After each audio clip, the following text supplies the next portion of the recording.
Welcome to smart accounting classes again. आज जो topic हम लोग डिस्कस करने जा रहे हैं वो है एडमिशन ऑफ ए पार्टनर और एडमिशन ऑफ पार्टनर। इस टॉपिक को हम जानने से पहले हम लोगों को रिकंस्टिट्यूट ऑफ पार्टनरशिप फॉर्म के बारे में जानना है। So the topic that we are going to discuss today is admission of partner, and before describing about the admission of the partner we should know the meaning of reconstitute of partnership firm. So यहाँ पे हम लोग लिखा है reconstitute of partnership firm.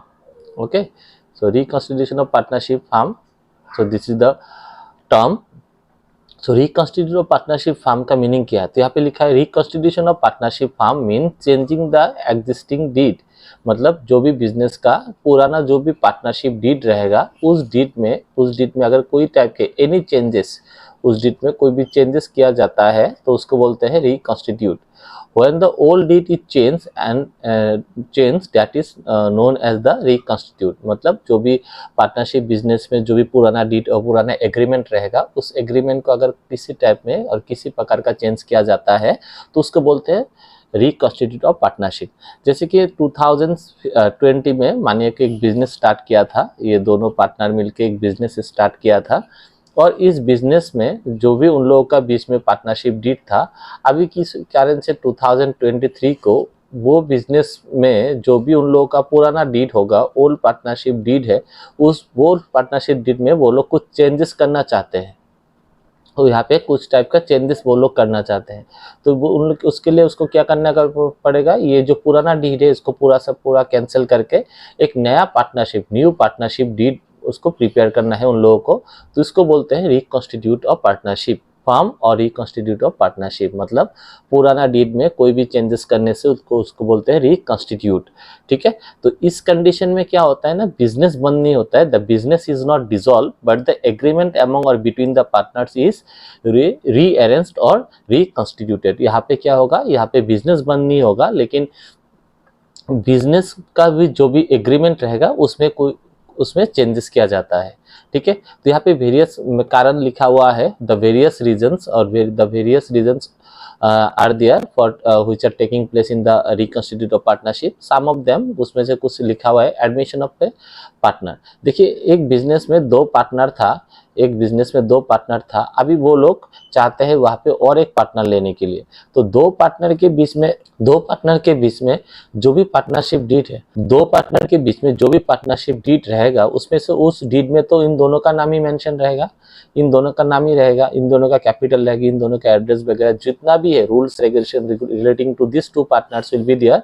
But when any one more partner is added to this partnership form, in that case that deed will not be worked.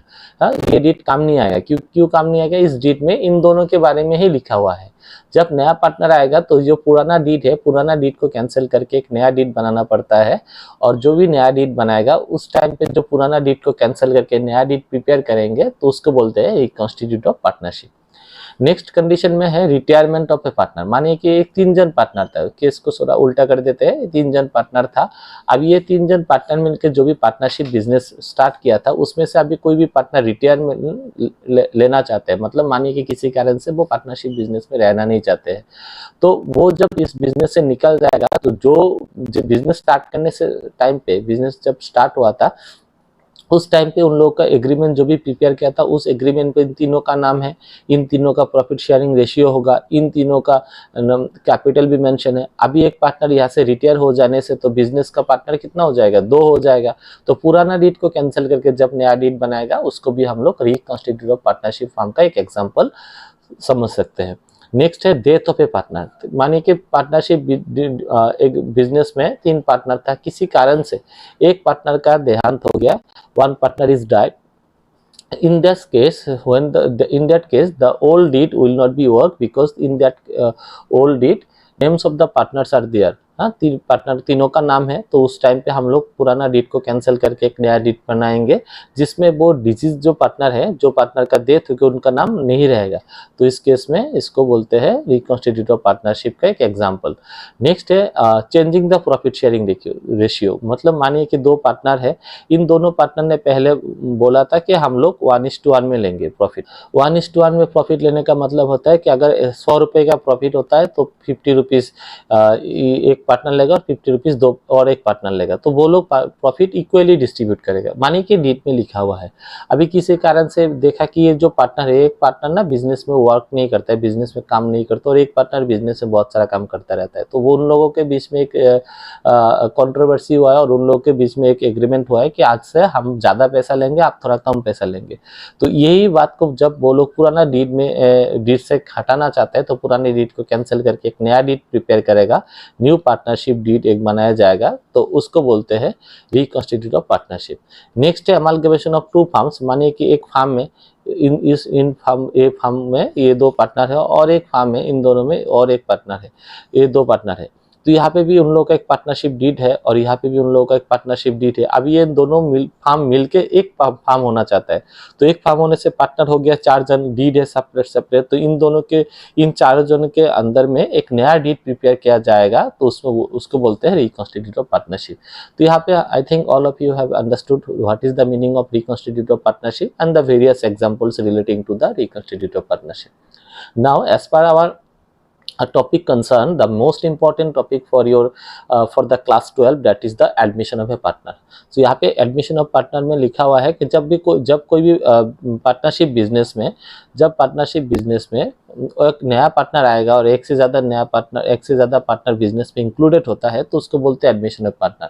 कि ये जो partnership business था, ये पार्टनरशिप बिजनेस में ए और बी दो पार्टनर थे, अभी वो लोग सी नाम का एक पार्टनर बिजनेस में लेना चाहते हैं, तो इसको बोलते हैं एडमिशन ऑफ पार्टनर। तो यहाँ पे ज़रूरी नहीं है कि पार्टनरशिप बिजनेस में एक ही पार्टनर इंक्लूडेड है, एक से ज़्यादा भी पार्टनर इंक्लूड हो सकता है, लेकिन क्लास 12 का practical as per practical point of view, तो यहाँ पे हम लोग क्या करेंगे, एक से ज़्यादा पार्टनर भी यहाँ पे हम लोग ले सकते हैं। तो जब सी पार्टनरशिप बिजनेस में आएगा तो इसको बोलते हैं एडमिशन ऑफ पार्टनर। यहाँ पे सी भी हो सकता है, डी भी हो सकता है, 2 पार्टनर, 3 पार्टनर, 4 पार्टनर, कोई भी पार्टनर बिजनेस में आ सकता है। नेक्स्ट हम लोग देखेंगे यहाँ पे पार्टनरशिप बिजनेस में जब नया पार्टनर इंक्लूडेड होता है, जब पार्टनरशिप बिजनेस से एक नया पार्टनर इंक्लूडेड होता है, तो क्या क्या इसका इफेक्ट होता है, तो effects of the partnership firm. तो यहाँ पे देखिए क्या क्या इफेक्ट, पहला तो इफेक्ट है changing the profit sharing ratio. तो ऑब्वियसली बात है कि अगर ए और बी पहले पार्टनरशिप बिजनेस में था, तो 100 रुपये का प्रॉफिट होने से ये लोग ए 50 लेता था, एज पर एग्जाम्पल था। यहाँ पे हम लोग प्रॉफिट शेयरिंग रेशियो इक्वली समझा है, प्रॉफिट शेयरिंग रेशियो हम लोग इक्वली पकड़ा है। जरूरी नहीं है कि इक्वली होगा, ये कोई भी रेशियो हो सकता है, लेकिन as per our example we concluded that the partners of the partner in this partnership business A and B share the profit equally. So in this case when the profit is 100, A will take 50 rupees and B will take 50 rupees. Now they are wanting to take one more partner into the business farm, that is C. So जब C आएगा ना, तो C आने के साथ साथ ये जो प्रॉफिट शेयरिंग रेशियो है ना, वो अभी डिवाइड हो जाएगा। यहाँ पे और एक जन का प्रॉफिट आएगा और एक जन का यहाँ पे प्रॉफिट का शेयर आएगा, तो इसको बोलते हैं changing the profit sharing ratio. Next होता है कैलकुलेशन ऑफ सेक्रीफाइसिंग रेशियो। देखिए कैलकुलेशन ऑफ सेक्रीफाइसिंग रेशियो का मतलब क्या होता है कि जब पुराना पार्टनर अपना प्रॉफिट का कोई भी हिस्सा ये जो सी नाम का पार्टनर को देगा, तो उसको बोलते हैं सेक्रीफाइस करना, सेक्रीफाइसिंग ऑफ प्रॉफिट। कि मानिए कि ए को मिला था 50 रुपीज़, बी को मिला था 50 रुपीज़, अभी सी को मिल रहा है 20 रुपीज़, मतलब 10 रुपये ए से मिल रहा है, 10 रुपये बी से मिल रहा है। तो यहाँ पे देखिए सेक्रीफाइस उन्होंने क्या किया, 10 रुपये, और बी ने कितना किया, 10 रुपये। तो यहाँ पे इन लोग का सेक्रीफाइसिंग रेशियो हो गया 1:1। नेक्स्ट है ट्रीटमेंट ऑफ गुडविल। तो ये क्या है हम लोग बाद में डिस्कस करेंगे। ट्रीटमेंट ऑफ रिजर्व हो गया, उसके बाद है ट्रीटमेंट ऑफ एक्यूमुलेटेड प्रॉफिट। उसके बाद और एक यहाँ पे लिखा नहीं है, यहाँ पे होगा ट्रीटमेंट ऑफ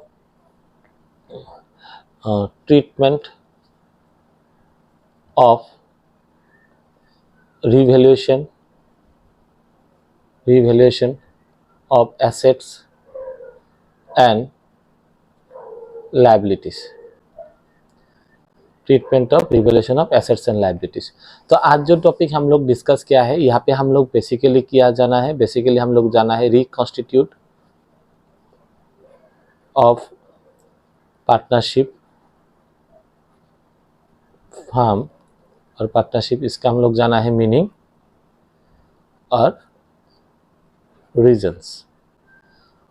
नेक्स्ट हम लोग देखा है एडमिशन ऑफ पार्टनर का मीनिंग और effects. In our upcoming video हम इस सीरीज में इन जो ट्रीटमेंट है वो ट्रीटमेंट का हर एक ट्रीटमेंट का कैलकुलेशन, प्रॉफिट शेयरिंग रेशियो कैसे निकालता है, सेक्रीफाइसिंग रेशियो कैसे निकालती है, इनका कैलकुलेशन, साथ में गुडविल का क्या ट्रीटमेंट होगा, क्या क्या जर्नल एंट्रीज होता है, रिजर्व का क्या ट्रीटमेंट है, रिजर्व का क्या क्या जर्नल एंट्रीज होता है। उसके बाद आपका एक्यूमुलेटेड प्रॉफिट क्या है, एक्यूमुलेटेड प्रॉफिट का क्या ट्रीटमेंट होगा, revaluation of assets and liabilities का क्या क्या ट्रीटमेंट होगा। अपकमिंग वीडियो में हम ये सारा चीज़ को कवर करने की कोशिश करेंगे। तो आज के लिए इतना ही। Thank you.